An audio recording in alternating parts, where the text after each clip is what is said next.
Good morning on day 8. So I decided after all to stay here in Logroño. I'm gonna give my feet a rest. It was nice waking up today at 8 o'clock. The dorm was completely empty. But here's the thing about taking a rest day. You still need to get out of the albergue. They're not gonna let you stay in there. So you have to be out at the latest by 8:30, and then you can't go in until 1:30 at the earliest. So you're kind of left to wander the town like a homeless guy, I guess. So on that note, I'm just gonna go have some breakfast now.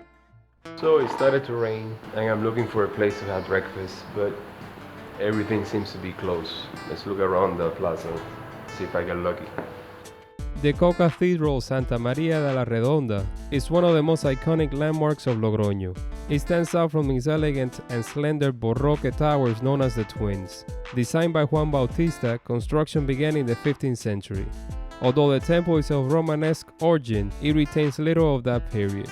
Inside, one can find a picture of the crucifixion of Christ, attributed to Michelangelo, the tomb of General Espartero, and the exceptional iron railings closing the side chapels.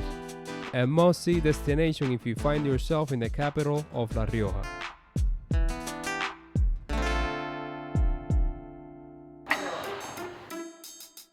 What have I learned from my first week on El Camino? Well, let's see. It is not a race. You will walk anywhere between 4 and 7 hours a day and get to the same albergue as everyone else. I see people running, looking down at the floor. They're not even paying attention to the beauty around them. Take the time to explore the villages along the way. Don't overdo it. Take great care of your feet. Take breaks. Don't walk more than you have to. Hydrate. After all, they're your only mode of transportation. Think long term. Make new friends and share stories with them. Don't carry more than you have to. This is not a luxury trip. You can always resupply it on the next town. Think survival mode. Keep a diary or a vlog.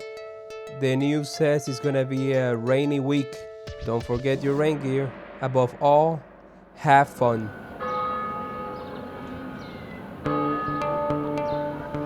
The Imperial Church of Santa Maria de Palacio and the Turks that have made it their home is located just a block away from the municipal albergue. It was founded in the 11th century, extended and renovated in the 16th, and rebuilt in the 18th century.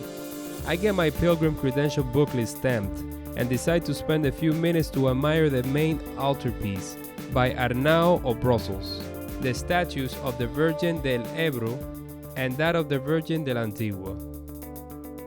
I'm gonna give you a sneak peek into my security system for my backpack when I leave it at the albergue. I found it on a playground, and I think it will work. Or at least that's a theory. By now you should know that weight is of the essence. So here are 4 items that I'm cutting from my backpack, since I've noticed that they're worthless on this trip. First, this spoon right here. Unless you're planning to buy canned food at the supermarket, you don't really need it. You can get away with eating at the local bars. This whistle. It is a good idea for in case of an emergency, but guess what?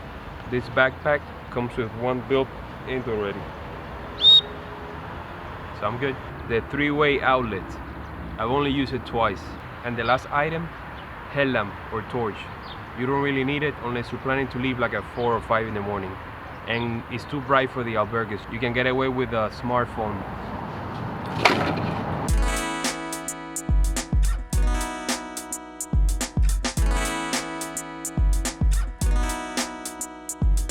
Well, the albergue opened at 1:30. I got my bed. I gotta tell you, I crashed for 4 hours. Taking the day off is just what the doctor ordered. I'm gonna get something to eat and then I'm gonna call it a night, so till tomorrow.